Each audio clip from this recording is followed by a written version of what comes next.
درود پاک پڑھیے اللہم صلی علی سیدنا شفیعنا حبیبنا مولانا محمد وعلا آل سیدنا مولانا محمد بارک وسلم صلی اللہ علیہ وسلم السلام علیکہ یا رسول اللہ یا حبیب اللہ صلی اللہ تعالی علیہ وسلم. حضرات محترم، اب تک نعتیہ دور بہت ہی اچھا چلا،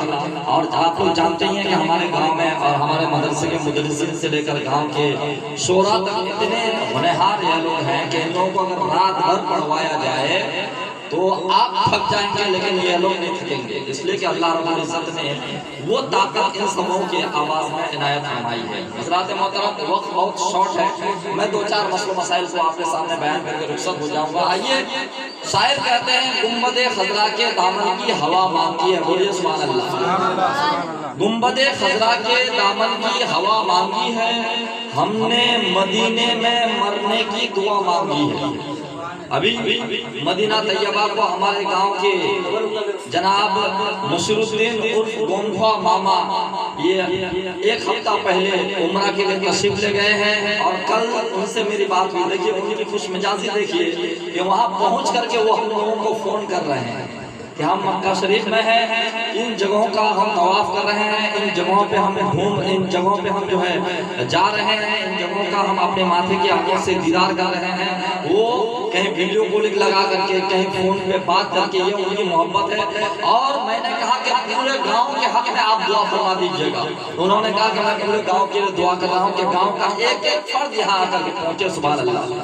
حضرات، شاعر کہتا ہے گنبد خضرا کے دامن کی ہوا مانگی ہے، ہم نے مدینے میں مرنے کی دعا مانگی ہے، اور زندگی مانگی کسی نے تو کسی نے جنت، ہم فقیروں نے بس مدینے کی قضا مانگی ہے. حضرات محترم، میں تقریر کے لیے نہیں کھڑا ہوا ہوں، دو چار مسئلہ مسائل کو آپ تک پہنچانے کے غرض سے کھڑا ہوا ہوں. سب سے پہلے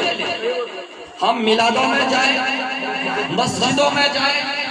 محافل میں جائیں، جلسے میں جائیں، جہاں بھی جائیں، تمام جگہ میں جانے سے پہلے جو ہمارے آپ کو ضروری چیز ہے، بنیادی چیز ہے، وہ ہے علم. کیا ہے وہ؟ علم.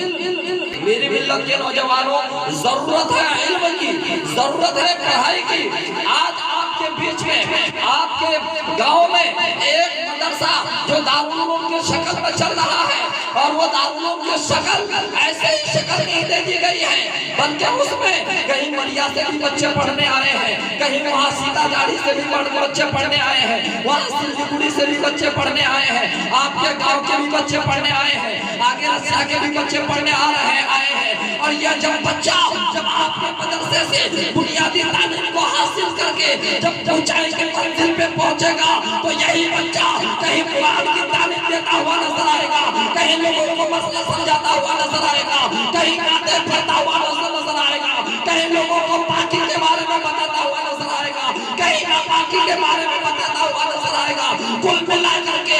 پنڈت پوتا کے مسلمانوں، جن لوگوں نے مدرسے کے تعلیم و تربیت میں جن لوگوں نے بھی اپنا کمائی کا کچھ بھی حصہ بچوں کے پیچھے لگا دیا، سمجھ لو گے جب تک یہ دین کی خدمت علماء اور عالم اور حفاظ کی شکل میں کرتے رہیں گے، تب تک پنڈت پوتا کے ایک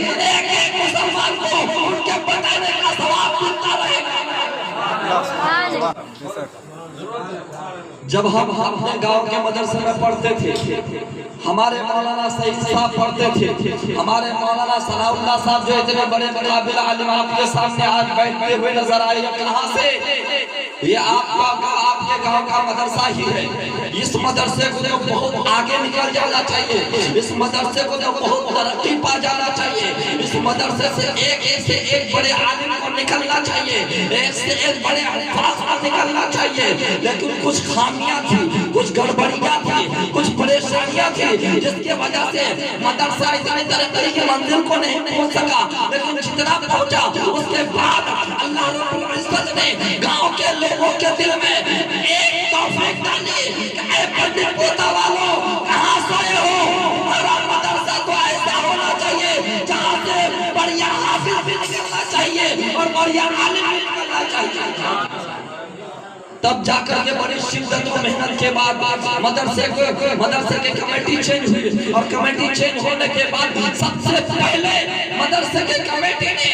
ارادہ کیا کہ ضرورت پڑے گی تو گاؤں کے ایک ایک لوگوں کے دروازے پہ بھیک مانگیں گے، لیکن ہاسٹل چالو کریں گے، بولیے سبحان اللہ۔ اور ہاسٹل چالو کر دیا گیا۔ آپ دیکھتے تھے پہلے مدرسہ کیسے گمنام پڑا رہتا تھا، ایک لائٹ بھی صحیح طریقے سے نہیں چلتی تھی، لیکن آج صبح سے لے کر شام تک، شام سے لے کر رات تک وہاں پہ صرف اللہ رسول کی باتیں ہوتی ہیں۔ اور اے پنڈت مودا کے مسلمانوں، وہاں اللہ رسول کی باتیں، قرآن کی تلاوتیں، نبی کی سیرتیں، جو ہے انبیاء کرام کی فضیلتیں ایسے چرچے اور پرچے میں نہیں آتے، بلکہ تمہاری محنت کا نتیجہ ہے اور تمہاری دی ہوئی جائز کمائی کا نتیجہ ہے۔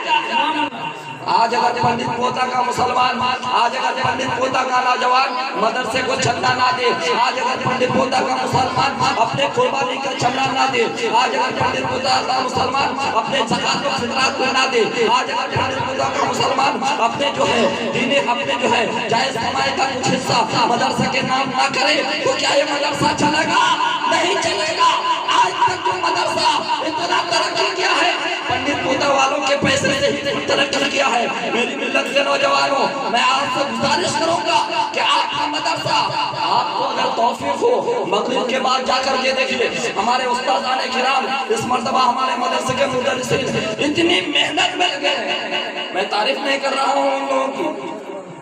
میں جب ادھر سے گزرتا ہوں دیکھتا ہوں کہ مغرب کی نماز کے بعد کوئی نہ کوئی ایک اسٹاف بچوں کو لے کر کے بیٹھا ہے، کوئی قرآن کا مشق کرا رہا ہے، کوئی جو ہے نورانی قاعدہ کا مشق کروا رہا ہے، کوئی کچھ کروا رہا ہے، کوئی کچھ کروا رہا ہے۔ المختصر یہ لوگ محنت ہے بچوں کے پیچھے، یہ بچے دیکھنے میں چھوٹے چھوٹے ہیں۔ آپ کو پتا ہے کچھ دن پہلے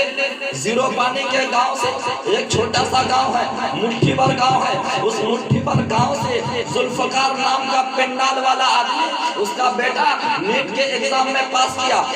جس کا بیٹا اب ڈاکٹر بھی بن سکتا ہے، MBBS بھی بن سکتا ہے، MD بھی بن سکتا ہے، DMD بھی بن سکتا ہے، MS بھی بن سکتا ہے، سارجن بھی بن سکتا ہے، یعنی ڈاکٹری لائن میں میڈیکل سائٹ سے وہ کوئی بھی کلاس کر سکتا ہے، کوئی بھی کورس کر سکتا ہے۔ آپ کو پتا بھی تھا کہ اس مٹھی بھر گاؤں سے اتنا قابل آدمی نکل جائے گا۔ اسی طریقے سے میرے ملت کے نوجوانوں، آپ کے گاؤں میں یہ 35-40 بچہ اگرچہ دیکھنے میں چھوٹے چھوٹے ہیں، لیکن پتا نہیں کہ کس کی قسمت میں اللہ نے فتویٰ کو لکھ دیا ہے، کس کی قسمت میں اللہ نے قرآن کے حفظ کو لکھ دیا ہے، کس کی قسمت میں اللہ نے جو ہے نبی کی سیرتوں کو لکھ دیا ہے، اللہ جانے کس کی قسمت میں اللہ نے ایک بڑے عالم کی شکل لکھ دی ہے۔ اسی لئے میری ملت کے نوجوانوں، اے پنڈت مودا کے مسلمانوں، جب بھی اس مدرسے کی باری آ جائے، جب بھی اس مدرسے میں دینے لینے کی بات آ جائے، جب بھی ان مدرسے کے بچوں کی بات تمہارے نظر کے سامنے آ جائے، پیچھے مت ہٹنا۔